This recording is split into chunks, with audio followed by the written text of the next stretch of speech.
আসসালামু আলাইকুম। আজকে আমি আপনাদের সাথে পুরনো কামিজ থেকে সঠিকভাবে মাপ নিয়ে নতুন কামিজ কাটিং করে দেখাবো। শুধু এতটুকুই বলবো, ভিডিওটি নতুনদের জন্য অনেক বেশি হেল্পফুল হবে। তো এখানে আমি কামিজ বানানোর জন্য টোটাল 2.5 গজ পরিমাণ কাপড় নিয়েছিলাম এবং কাপড়টির এক সাইড থেকে 1/2 গজ পরিমাণ কাপড় কেটে আলাদা করে নিয়েছি হাতা বানানোর জন্য। তো আমি আপনাদেরকে মেপে দেখাচ্ছি। আপনারা যদি কাপড়টির যে কোনো এক সাইড থেকে 17 বা 18 ইঞ্চি পরিমাণ কাপড় কেটে আলাদা করে নেন, তাহলে কিন্তু দুইটি হাতা বের হয়ে যাবে। তো আমি প্রথমে কামিজের কাপড়টি কাটিং করব। তো এজন্য এই কাপড়টিকে প্রথমে মেলে নিচ্ছি। তো নতুনদের যাতে বুঝতে সুবিধা হয়, এজন্য আমি প্রথম থেকে আপনাদেরকে কাপড়টিকে বিছিয়ে দেখাচ্ছি। তো কাপড়টির যে কোনো দুই সাইড এভাবে করে ধরে প্রথমে একবার ভাঁজ করে নিতে হবে এবং কাপড়টিকে ভালোভাবে ভাঁজ করার পর কাপড়টিকে এই সাইড থেকে আরও একবার ভাঁজ করে টোটাল 4 পাট করে নিতে হবে। তো আমি কিন্তু কাপড়টিকে দুইবার ভাঁজ করে টোটাল 4 পাট করে নিয়েছি। 1 2 3 4। তো আপনারা এইভাবে করে কাপড়টিকে দুইবার ভাঁজ করে নেবেন। আর কাপড়টির এই সাইড থেকে কিন্তু কামিজের গলার অংশটা কাটিং করতে হবে। তো আমি এখন কাপড়টির লম্বাটা আপনাদের মেপে দেখাচ্ছি। এই কাপড়টি এখন লম্বায় রয়েছে 45 ইঞ্চি পরিমাণ, কিন্তু কামিজটি তৈরির পর লম্বা হবে 42 ইঞ্চি পরিমাণ। তো আমি এখন এই সাইড থেকে গলার অংশটা কাটিং করব। তো এর জন্য প্রথমে পুরনো কামিজ থেকে আমাদের গলার মাপটা নিতে হবে। তো আপনারা গলার মাপ নেওয়ার জন্য প্রথমে কামিজটিকে ভালোভাবে যে কোনো এক জায়গাতে রাখবেন। এরপরে এই যে এইভাবে করে গলার চওড়াটা মেপে নেবেন। তো এখানে চওড়া রয়েছে 6 ইঞ্চি পরিমাণ, কিন্তু আমাদের কাপড়টি যেহেতু দুই ভাঁজে রয়েছে তাই 6-এর অর্ধেক 3 ইঞ্চি নিতে হবে। কিন্তু কামিজের গলা সেলাই করার পর চওড়া প্রায় 1/2 ইঞ্চির মতো বেড়ে যায়, তাই আমরা 3 ইঞ্চি থেকে 1/2 ইঞ্চি বাদ দিয়ে 2.5 ইঞ্চিতে দাগ কাটবো। তো আমি কাপড়টির বন্ধ সাইড থেকে 2.5 ইঞ্চিতে গলার চওড়ার জন্য দাগ কেটে নিলাম। তো এখন আমি গলার লম্বার মাপটা নিব। তো প্রথমে আমি সামনের গলার লম্বার মাপ নিব। তো এইটা হচ্ছে আমাদের সামনের গলা। তো লম্বার মাপ নেওয়ার জন্য কাঁধের অংশে ফিতাটিকে ধরে সামনের গলার লম্বা অনুযায়ী মাপ নিতে হবে। তো দেখুন এখানে লম্বা আসছে 6 ইঞ্চি পরিমাণ। তো একই সাথে আমরা পেছনের গলার লম্বার মাপটাও নিয়ে নেব। তো একইভাবে কাঁধের অংশে ফিতাটিকে ধরে পেছনের গলার লম্বা অনুযায়ী লম্বা নিতে হবে। তো এটা আসছে 4 ইঞ্চি পরিমাণ। তো এখন আমি এই মাপ অনুযায়ী দাগ কাটবো। তো প্রথমে আমি সামনের গলার জন্য উপর থেকে 6 ইঞ্চিতে মার্কিং করছি। তো এবারে দাগ অনুযায়ী সোজা করে একটা দাগ কেটে নিতে হবে। তো আমি একটা স্ট্রেট দাগ কেটে নিচ্ছি। একইভাবে এই সাইড থেকেও আরও একটা দাগ কেটে বক্স বানিয়ে নিতে হবে। তো এখন আমি সামনের গলাতে গোল শেপ দিব। এজন্য আমি গলার নিচ থেকে 2 ইঞ্চিতে প্রথমে একটা মার্কিং করে নেব। তো এবার মার্ক করা এই জায়গা থেকে বাঁকা করে একটা শেপ দিয়ে নিতে হবে। তো আপনারা এইভাবে করে গোল গলার শেপ দিয়ে নিতে পারেন।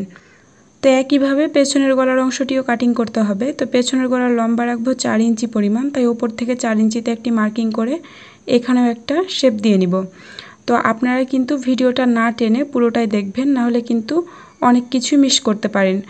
তো দেখুন এটা হচ্ছে আমাদের সামনের গলা, এটা হচ্ছে পেছনের গলা। তো এখন আমরা কাঁধের অংশের চওড়ার মাপ নিব। তো এর জন্য আমাদের বগলের এই সাইড থেকে গলার এই সাইড পর্যন্ত দূরত্বটা মেপে নিতে হবে। তো এখানে চওড়া রয়েছে 3 ইঞ্চি পরিমাণ এবং আমরা গলার জন্য 3 ইঞ্চি ধরেছি। তো টোটাল 6 ইঞ্চি। তো এর জন্য কাপড়টির বন্ধ সাইড থেকে টোটাল 6 ইঞ্চিতে একটি মার্কিং করতে হবে কাঁধের চওড়ার জন্য।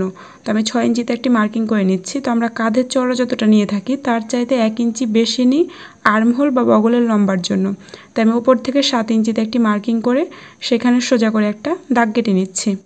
তো এই দাগটি কাটা হয়ে গেলে ঠিক এই দাগের নিচে সোজা করে একটা দাগ কেটে নিতে হবে বডির মাপ নেওয়ার জন্য। তো এখন আমি প্রথমে বগলের শেপ দিয়ে নিব। তো এই জন্য বগলের এই নিচের দাগ থেকে 3 ইঞ্চি উপরে একটি মার্কিং করতে হবে এবং এই কর্নার থেকে 2 ইঞ্চিতে একটি মার্কিং করতে হবে।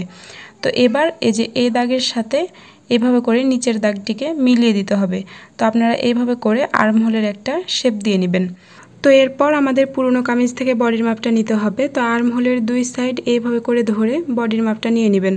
তো এখানে এক সাইডের বডি হচ্ছে 18 ইঞ্চি পরিমাণ, তো এর দ্বিগুণ হবে 36 ইঞ্চি, অর্থাৎ টোটাল বডি হলো 36 ইঞ্চি।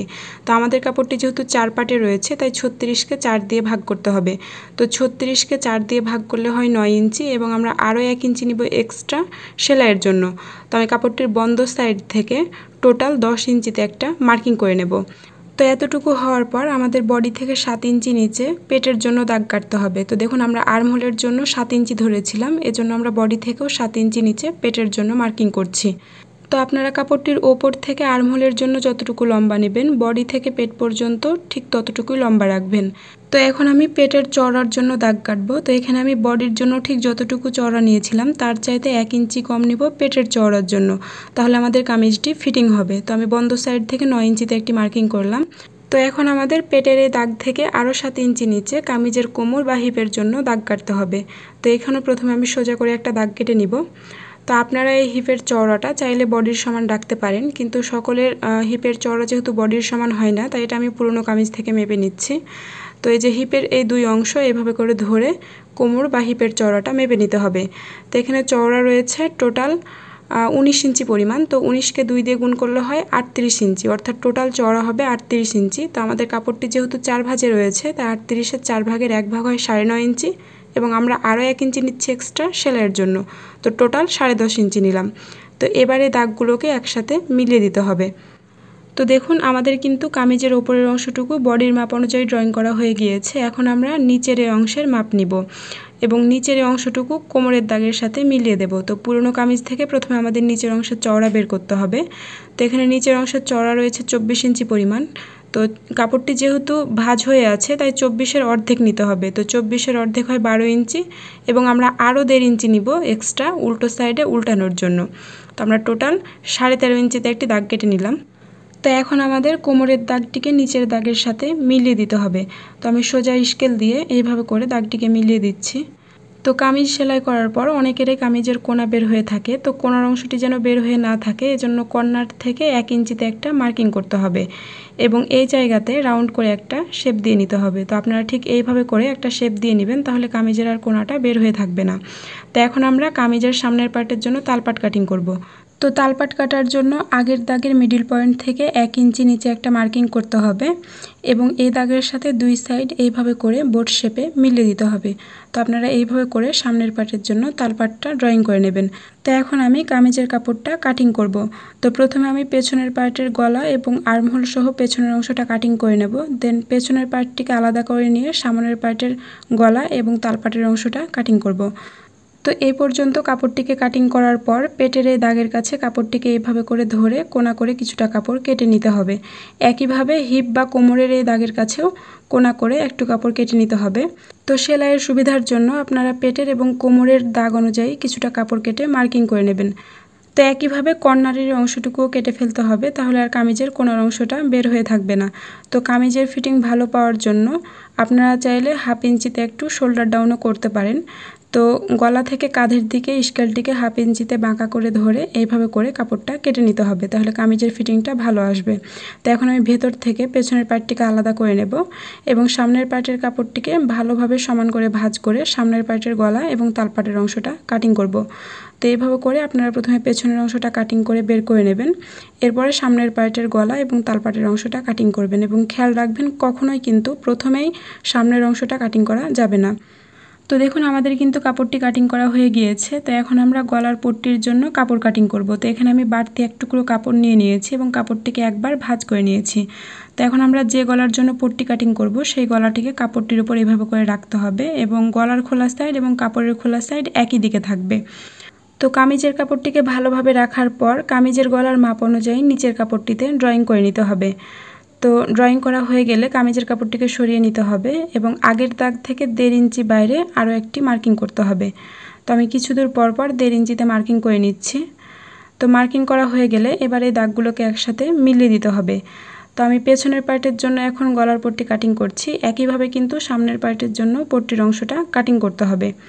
তো এইভাবে করে আপনারা গলার জন্য পট্টির কাপড়টা কাটিং করে নেবেন, আর এইভাবে করে কাটিং করলে গলার ফিনিশিংটা অনেক বেশি ভালো আসবে। তো দেখুন পট্টির কাপড়টি তৈরি হয়ে গিয়েছে। তো এই কাপড়টি কামিজের কাপড়ের ওপর এইভাবে করে বসিয়ে সেলাই করতে হবে। তো আমি কামিজটি সেলাই করার সময় এটা দেখিয়ে দেব। তো এখন আমি কামিজের হাতা কাটিং করে দেখাবো। তো হাতা তৈরির জন্য আমি যে কাপড়টি রেখেছিলাম সেটা দিয়ে আমি হাতা তৈরি করব না, কারণ আমি চাচ্ছি একটু ডিজাইনের হাতা বানাতে। তো এই জন্য আমি 1/2 গজ পরিমাণ কাপড়ের সাথে ম্যাচিং করে আরও একটা কাপড় নিয়ে নিয়েছি। তো এখন এই কাপড়টিকে প্রথমে এভাবে করে একবার ভাঁজ করে নিতে হবে। তো কাপড়টিকে একবার ভাঁজ করার পর আরও একবার এই সাইড থেকে ভাঁজ করে নিতে হবে, অর্থাৎ কাপড়টিকে 2বার ভাঁজ করে টোটাল 4 পাট করে নিতে হবে। তাহলে দুটি হাতা একই সাথে বের হয়ে যাবে। তো এই সাইডটি হচ্ছে কাপড়টির খোলা সাইড আর এই সাইডটি হচ্ছে বন্ধ সাইড। তো এখানে আপনারা অনেকে প্রশ্ন করেন যে কাপড়ের চওড়া কি পরিমাণ নিব। তো আপনারা আর্মহোলের জন্য যতটুকু লম্বা নিয়ে থাকেন তার চাইতে 2 ইঞ্চি বেশি নেবেন হাতার চওড়ার জন্য। তো আমি আর্মহোলের লম্বা নিয়েছিলাম 7 ইঞ্চি পরিমাণ, এজন্য কাপড়টির চওড়া নিয়েছি 9 ইঞ্চি পরিমাণ। তো এখন আমাদের কাপড়টির ওপর থেকে প্রথমে 3.5 ইঞ্চিতে একটি মার্কিং করতে হবে আর্মহোলের শেপ দেওয়ার জন্য, এবং এইখানে সোজা করে একটা দাগ কেটে নিতে হবে। তো এখন আমাদের কাপড়টির ওপরের অংশ থেকে মিডল পয়েন্টে একটি মার্কিং করতে হবে। তো 9 ইঞ্চির মিডল পয়েন্ট 4.5 ইঞ্চিতে আমি একটি মার্কিং করে নিচ্ছি। তো এবার মিডল পয়েন্টের সাথে দাগের এই কর্নার বাঁকা করে মিলিয়ে দিতে হবে। তো আপনারা এইভাবে করে একটা শেপ দিয়ে নেবেন। তো এখন আমি হাতার লম্বার মাপটা নিয়ে নিব। তো এখানে যেহেতু আমি একটা ডিজাইনার হাতা তৈরি করব, তাই আমি হাতার লম্বা রাখছি 12 ইঞ্চি পরিমাণ, অর্থাৎ আমাদের কোণই পর্যন্ত যতটুকু লম্বা হয় আমি ততটুকু লম্বা নিচ্ছি। এবং এখানে আমি মুহুরি নিচ্ছি 5 ইঞ্চি এবং 1 ইঞ্চি নিচ্ছি এক্সট্রা সেলাইয়ের জন্য। এখন আমাদের মুহুরির এই দাগের সাথে আর্মহোলের দাগটিকে মিলিয়ে দিতে হবে এবং এই দাগ অনুযায়ী কাপড়টিকে কেটে নিতে হবে। তো এখানে যেহেতু আমি একটি ডিজাইনার হাতা তৈরি করব, তাই এখানে আমি হাতার লম্বা কোণই পর্যন্ত নিয়েছি। আপনারা যদি 3/4 হাতা বানাতে চান তাহলে 18 ইঞ্চি পরিমাণ লম্বা নিতে পারেন। তো দেখুন কাপড়টি কেটে নেওয়া হয়ে গিয়েছে। এখন আমরা হাতার তালপাট কাটিং করব। তো তালপাট কিন্তু আপনারা যে কোনো সাইড থেকে কাটিং করতে পারেন। তো আমি এই সাইড থেকে তালপাটের অংশটা কাটিং করব। তো প্রথমে আমাদের হাতার মিডল পয়েন্টে একটা মার্কিং করতে হবে এবং মিডল পয়েন্ট থেকে এক সাইড পর্যন্ত চওড়ার মাপ নিতে হবে। তো এখানে চওড়া আসছে 9 ইঞ্চি পরিমাণ। তো এবার আমাদের 9 ইঞ্চির মিডল পয়েন্ট 4.5 ইঞ্চিতে প্রথমে একটি মার্কিং করতে হবে এবং মার্ক করা এই জায়গাতে ওপর থেকে 1 ইঞ্চিতে আরও একটি মার্কিং করতে হবে। তো এখন আমাদের এই মিডিলের দাগের সাথে হাতার 2 কর্নার এইভাবে করে মিলিয়ে দিতে হবে, তাহলে কিন্তু তালপাটের অংশটা বের হয়ে যাবে। তো দেখুন আমার কিন্তু ড্রয়িং করা হয়ে গিয়েছে। তো এবার আমি এই দাগ অনুযায়ী কাপড়টি কেটে নিচ্ছি, তাহলে কিন্তু দুটি হাতার তালপাট একই সাথে বের হয়ে যাবে। তো এই কামিজের সেলাইয়ের ভিডিওটি আপনারা এই ভিডিওর শেষে এন্ড স্ক্রিনে পেয়ে যাবেন। এছাড়াও এই ভিডিওর কমেন্ট বক্সের প্রথম কমেন্টে এবং ডিসক্রিপশন বক্সে কামিজের সেলাই করার ভিডিও লিংক দেওয়া থাকবে।